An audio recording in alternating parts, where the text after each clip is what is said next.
안녕하세요, 에티입니다. 상반신만 찍는 건 너무 딱딱해 보여서 화면을 뭘로 할까 하다가 오랜만에 농담꾼 먼슬리 다이어리를 그리는 걸 넣어보기로 했어요. 오늘은 제 이야기를 한번 해볼까 해요. 좀 길어지겠지만 진심을 꾹꾹 담은 이야기들입니다. 제가 영상을 올리는 이유는 6개월간 99kg까지 감량하는 도전을 하려고 해서예요. 저는 144kg였고 현재 127kg에서 시작합니다. 닉네임을 에티라고 한 이유는 뭔가 메아리처럼 하고 싶은 걸 해나가는 에코란 단어가 마음에 들었고 제 최종 목표는 즐겁게 살자이기 때문에 에코에 엔터테인먼트를 붙였어요. 그런데 즐겁게 살려면 일단 건강해야 하더라고요. 다이어트는 저에게 즐겁게 살기 위한 수단입니다. 저는 항상 초고도 비만인 걸 자책하고 후회하면서 살아왔어요. 왜 이렇게 살았는지 과거에 매달리며 자기 비하적인 이야기만 스스로에게 하게 됐죠. 저와 비슷한 몸무게를 가진 분들의 다이어트 성공 후기를 보면 모두가 죽을 듯이 노력했다고 하는 거예요. 너무 무서워서 나는 저렇게 못하고 평생을 이런 몸으로 살겠구나 싶었어요. 그런데 지나고 보니 어릴 때부터 고도 비만이었던 저는 언제나 이런 생각에 저를 가두고 있다는 걸 알게 됐어요. 초등학교 때 90kg였고 중학교 때 복싱을 시작해서 70kg대까지 감량을 성공했어요. 그보다 더 감량하기엔 식단 조절을 하지 못해 실패했지만 건강하게 살았던 3년이라 생각해요. 하지만 주위에서 얘기하는 60kg만 넘어가도 돼지라고 놀리던 그 시선들에 휩쓸려 그 시절에도 자기 비하적인 이야기만 하고 있었어요. 지나고 보니 70kg는 저희 리즈 몸무게였는데 말이죠. 이걸 후회할 땐 저는 2배인 140kg가 되어 있었어요. 비만 혐오가 만연한 사회 분위기, 그 속에서 가장 비난하는 건 자기 자신이에요. 자기 비하가 심해지면 타인에게 공격이 될 수 있다는 점 아시나요? 저는 90, 100kg의 사람들이 자기 비하하는 이야기를 보면 저 몸무게를 목표로 하는 나는 뭐지? 라는 생각이 매번 들었어요. 당연히 제 몸무게도 누군가에게 목표가 되겠죠. 그래서 저는 평생 해오던 자기 비하를 조금씩 덜 하자라고 마음먹게 됐어요. 우리는 언제까지 정신학대를 하며 다이어트를 해야 할까요? 저는 한국의 다이어트 산업이 정말 기형적으로 사람의 의지에 기대는 정신학대적 성격을 띠고 있다고 생각해요. TV로 3, 40kg의 아이돌과 마른 배우들을 보며 나는 돼지다, 쓰레기다 자책하고 항상 나에게 나쁜 말을 하게 되는 것 같아요. 정상 몸무게인데도 미용을 위해 비하적인 발언을 하는 걸 보며 비만인 나는 대체 뭐지? 나는 어떤 사람이지? 하게 되는 거죠. 우리는 다이어트의 노력, 의지를 가장 크게 생각하고 있어요. 그런데 인간의 의지라는 건 참 유한한 거예요. 다 같은 방식을 시도한다고 해도 사람의 신체적 조건, 경제적 조건 모두 다르기 때문에 결과도 다르게 나올 수 있고요. 울며 초고도 비만 때는 너무 힘들었다 얘기하는 영상들을 보면서 괴리감도 느꼈어요. 저는 초고도 비만으로 살면서 자주 우울해했고 아무도 뭐라 하지 않았는데도 눈치를 보고 다녔고 운동을 다니면서 아무 생각 없이 얘기하는 돌 같은 말들에 상처도 많이 받았지만 항상 불행하지는 않았습니다. 친구들과 네컷 사진도 많이 찍으러 갔고 한국에는 맞는 사이즈가 없으니 시인이나 샵사이다에서 예쁜 옷을 사서 입기도 했어요. 매번 불행하지 않다고 해서 나는 이대로 살아야 하는 걸까? 대체 나는 어떻게 해야 하는 걸까? 많은 고민을 했어요. 피할 수 없다면 즐겨라고 이미 초고도 비만으로 살고 있는 거 더 나빠질 게 있나? 생각하고 주위 지인들에게 몸무게를 밝히고 이런 계획이 있다고 털어놨어요.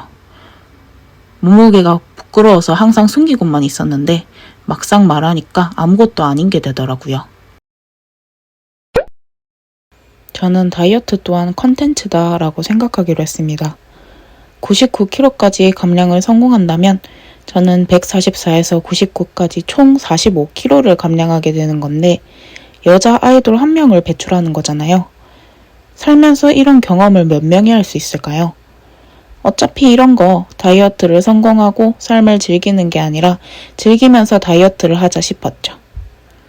과거에 어떻게 해서 이렇게 되었든 저는 미래를 살아가야 하잖아요. 나쁜 말 양파도 나쁜 말만 들으면 시무룩할 텐데 자신에게 매번 나쁜 말을 하고 살기는 싫었어요. 어차피 해야 하는 거 즐겁게 하면 좋지 않을까요? 매번 즐거울 순 없을 거예요. 힘들기도 하고 포기하고 싶기도 하겠죠. 그치만 언제나 자기 비하적인 얘기를 하며 전전긍긍하는 것보다는 오히려 이것도 경험이야 라고 생각하는 게 좋지 않을까요?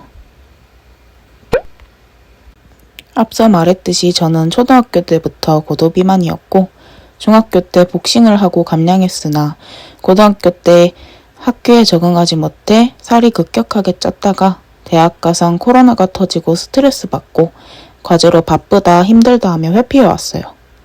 졸업까지 하고 나서 생리가 1년 동안 안 나오길래 동네 산부인과에 갔는데 그때 처음 보는 숫자를 본 거예요. 144kg였어요. 이게 몸무게냐 키냐 하면서 자책도 많이 하고 엄청 우울해하다가 이대로는 안 되겠다 싶어서 엄청 무섭지만 다이어트를 시작했어요. 처음엔 아무것도 모르고 시작했죠. 산부인과에서 닭가슴살을 간장에 졸인 걸 일주일 내내 먹으라고 해서 그렇게 따라했어요. 식단만으로 5kg 감량을 성공했지만 2주가 지나니 너무 머리가 아파서 현미밥이나 통밀빵을 먹으면 안 되냐고 했는데 절대 안 된다는 거예요. 아무래도 이상해서 그때부터 유튜브로 다이어트 정보 영상들을 찾아보기 시작했어요. 그때 탄수화물이 정말 중요한 거구나 깨달았고 산부인과의 이야기가 아니라 제가 공부한 걸로 식단과 운동을 해나가기 시작했습니다. 먹는 건 간식을 먹지 않고 자연에서 온 식재료와 현미밥, 단백질을 같이 배부르게 먹어도 된다는 걸 알게 됐어요. 간식을 참기가 제일 어려웠는데 다이어트 저당 디저트를 직접 만들면서 간단한 베이킹 취미도 가지게 됐죠. 운동은 130kg 시기에 친오빠의 지원을 받아 집 앞 헬스장을 먼저 갔어요. 새벽 6시부터 운동을 했죠. 그런데 몸으로 인신공격하고 나이가 어린데 인사 안 하고 다니냐, 근력운동 가르쳐줄 테니 나와라 하는 텃세 아주머니들 때문에 그만두게 됩니다. PT를 받으면 좋겠지만 돈이 없어서 못했고 일반인에게 배우는 건 부상이 있을 거라 생각해서 절대 하지 않았습니다. 그 다음엔 버스로 20분 거리의 넓은 헬스장에 등록했고 집 앞 헬스장과는 달리 주말 포함 365일 운영, 냄새 안 나는 깨끗한 시설, 텃세 없는 헬스장에 만족하며 2개월간 잘 다녔습니다. 천천히 사이클 1시간, 러닝머신 1시간을 루틴으로 가져가다가 일리프티컬도 10, 20분 추가하기도 하고 러닝머신 경사도 주면서 주 5회씩 꾸준히 나갔어요.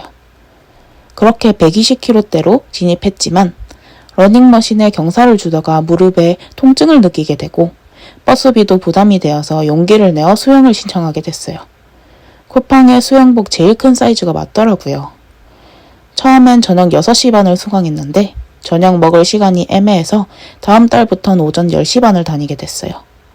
수영도 꾸준하게 3개월 정도를 다녔습니다. 식단, 운동 이후 약 3, 4개월간 117kg를 찌고 몸의 컨디션이 확 나빠지고 질염이 생겨서 수영을 잠시 쉬게 됐어요. 그 뒤에는 몸무게가 120kg 정도로 유지가 되다가 일을 다시 구하게 되고 스트레스를 받으며 점점 살이 찌기 시작했고 지금은 120kg가 되었습니다. 초고도 비만인 사람들은 이미 몸의 대사가 망가져 있는 상태예요. 144kg일 때에 위절제 수술을 산부인과에서 추천했는데 너무 무서워 식단과 운동을 했으나 급격하게 살이 빠지다 보니 몸의 컨디션이 계속 안 좋아지고 운동의 강도를 더 높이기엔 아직 몸무게가 많이 나가서 힘든 상태였어요. 백수일 땐 모든 요리를 만들어 먹기도 쉬웠지만 스트레스를 받으면서 보상 심리가 생겨 오늘은 이 정도 했으니 먹어도 될 거야 하고 먹다가 지나고 보니 일주일에 그런 날이 3, 4일 정도가 되더라고요. 그런데 힘든 날은 그런 식욕을 조절하기가 힘들어졌습니다. 어떻게 하지? 다이어트를 시작해야 하는데 생각만 하고 있던 찰나 친오빠가 자신이 위고비를 맞고 있는데 혹시 맞아볼 생각이 없냐고 물어봤습니다. 전 돈이 너무 비싸서 어렵다고 했죠. 그런데 자신이 6개월간 지원을 해줄 테니 이번엔 핑계 없이 90kg대 진입을 해보자고 하는 거예요. 위고비 많이 들어보긴 했지만 뭔지 잘 몰라서 검색을 했어요. 위고비와 새로 나온 마운자로가 있더라고요. 자세한 이야기는 제가 정확하지 않을 수 있어 생략할게요. 유튜브에 비교 영상, 의사분들이 해주는 이야기도 많으니 한번 검색해보세요. 저는 한 가지가 아닌 두 가지가 있다는 마운자로가 더 마음에 들었어요. 하지만 제 마음에 드는 게 문제가 아니라 전문의와도 얘기해봐야 하니 내과에 가서 마혼자로 상담을 받아봤습니다. 갑상선 문제, 췌장 문제가 있으면 절대 처방해주지 않고 BMI 30 이상일 때 처방해준다고 하더라고요. 피검사 후 괜찮으면 처방을 해준다 해서 피검사를 했고 콜레스테롤 수치가 높은 것 외에는 문제가 없다 하여 마혼자로를 처방받았습니다. 위고비, 마혼자로는 치트키 아니야? 뭘 먹어도 빠지는 건데 너무 노력 없이 쉽게 가려는 거 아니야?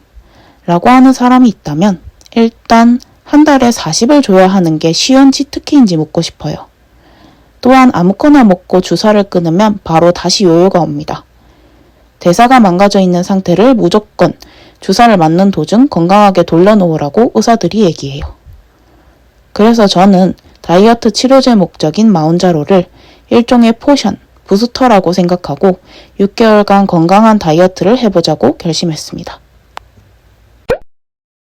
꾸준하게 하기 위해 이제는 쇼츠로 마혼자로 관찰기라고 해서 그 기록을 올릴 거예요. 그 기록 쇼츠가 각 주차별로 쌓인다면 1주차에서 20주차로 모아서 롱폼으로도 같이 기록하고 싶어요. 저는 멘탈이 강한 것 같으면서도 약하다고 생각해서 댓글은 막아뒀다가 1차 목표 99kg를 달성하는 날 댓글을 열려고 합니다. 다이어트 외에도 즐겁게 살면서 도전하는 것들도 기록하고 싶어요.